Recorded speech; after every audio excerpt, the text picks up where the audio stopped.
أعوذ بالله من الشيطان الرجيم. بسم الله الرحمن الرحيم. الحمد لله رب العالمين.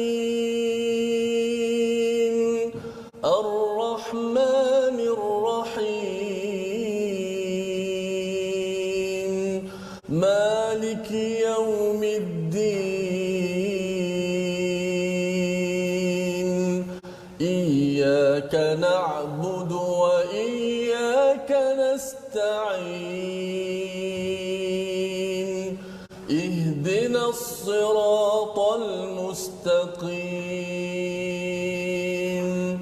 صراط الذين أنعمت عليهم غير المغضوب عليهم ولا الضالين.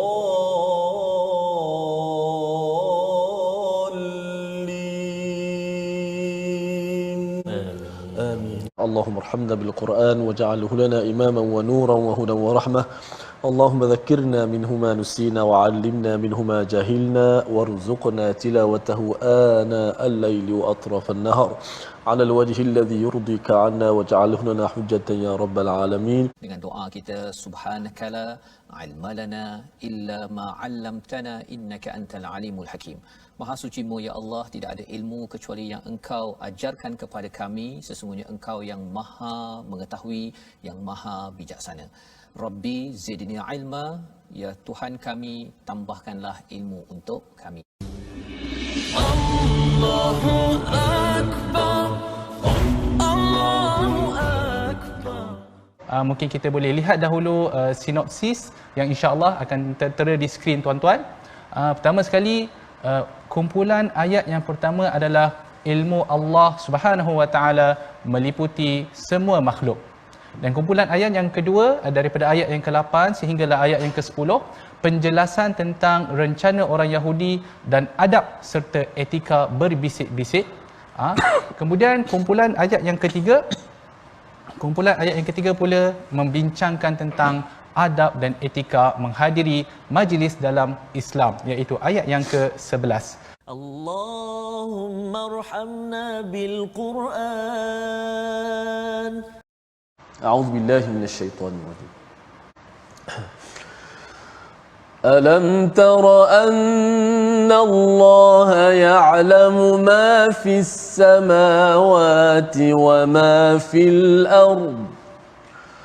ما يكون من نجوى ثلاثة إلا هو رابعهم ولا خمسة إلا هو سادسهم ولا أدنى من ذلك ولا أكثر إلا هو معهم أينما كانوا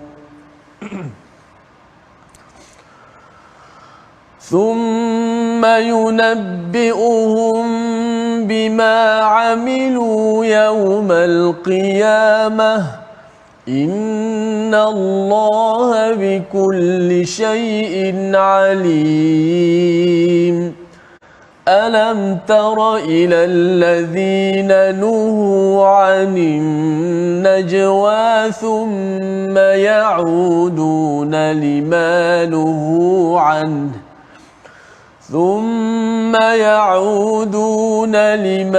نهوا عنه ويتناجون بالإثم والعدوان ومعصية الرسول وإذا جاءوك حيوك بما لم يحيك به الله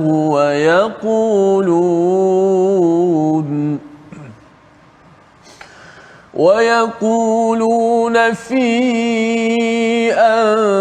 أنفسهم لولا يعذبنا الله بما نقول حسبهم جهنم يصلونها فبئس المصير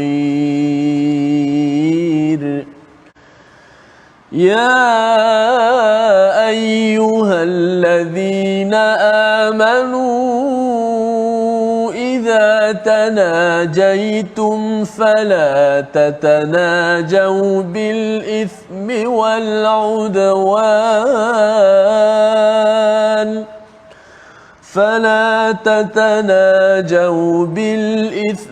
والعدوان ومعصية الرسول وتناجوا بالبر والتقوى واتقوا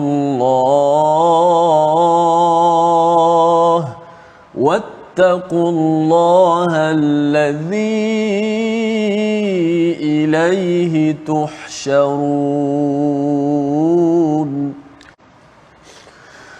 إنما النجوى من الشيطان ليحزن الذين آمنوا وليس بضارهم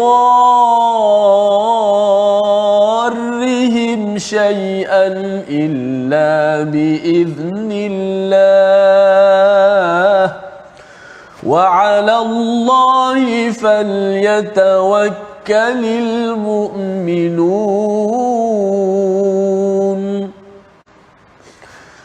يا أيها الذين آمنوا إذا قيل لكم تفسحوا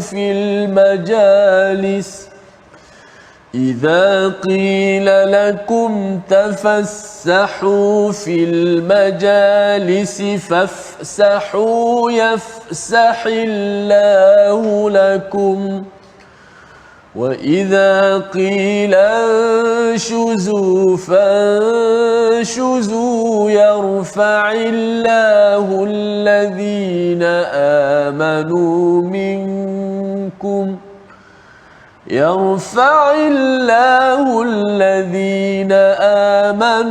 منكم والذين أوتوا العلم درجات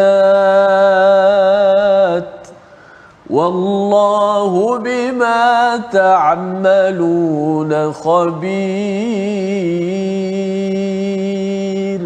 صدق الله العظيم.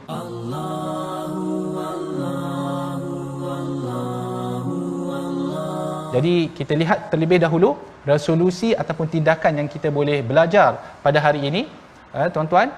Yang pertama sekali tindakan kita adalah yang pertama menjaga ucapan dan memberi salam dengan betul.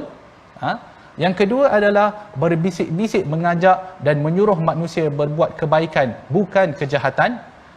Dan yang ketiga, beri ruang tempat duduk kepada orang lain ketika di majlis ilmu. Allah, la ilaha illallah.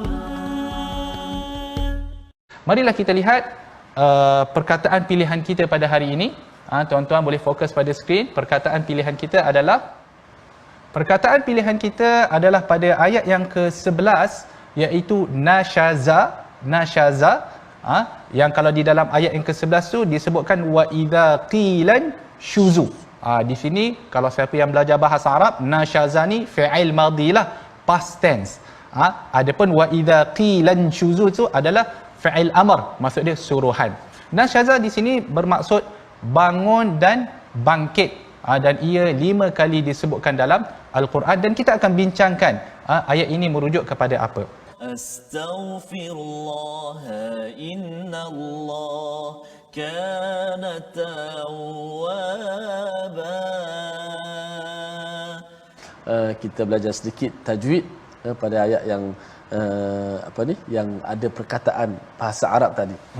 Kita lihat slide kita. Okey, sempurnakan sebutan sifat hamas dalam ayat ini. Okey, dalam ayat ya ayyuhallazina amanu idza qila lakum tafassahu fil majalisi fafsahu yafsahillahu lakum. Banyak huruf sin yang berada dalam potongan ayat yang ke-11 ini, Dan juga huruf sin ni antara sifat ni sifat yang hamas, maksud dia udara kita terlepas daripada makhraj. Jadi pautan kita pada makhraj itu tidak kuat. Juga seperti huruf fa yang berada dalam ayat ini, huruf ha ataupun Ustaz Atta sebut huruf ha spicy katanya. Spicy. Okey. Maka huruf-huruf yang bersifat hamas ni memang dia agak lemah sedikit huruf tu. Maka kenapa lemah? Kerana dia berpaut tu tidak kuat pada makhraj. Dia pergi makhraj kemudian dilepaskan dengan udara ataupun angin. Jom kita praktiskan ayat ni. Ya ayyuhallazina amanu idza qila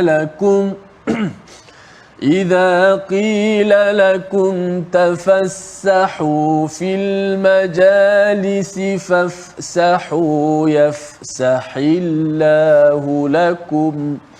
Huruf-huruf yang berangin bila kita sebut. Dan huruf sin juga walaupun dia lemah tapi dia ada satu sifat lain pula yang menjadikan dia kuat, iaitu sifat sofir.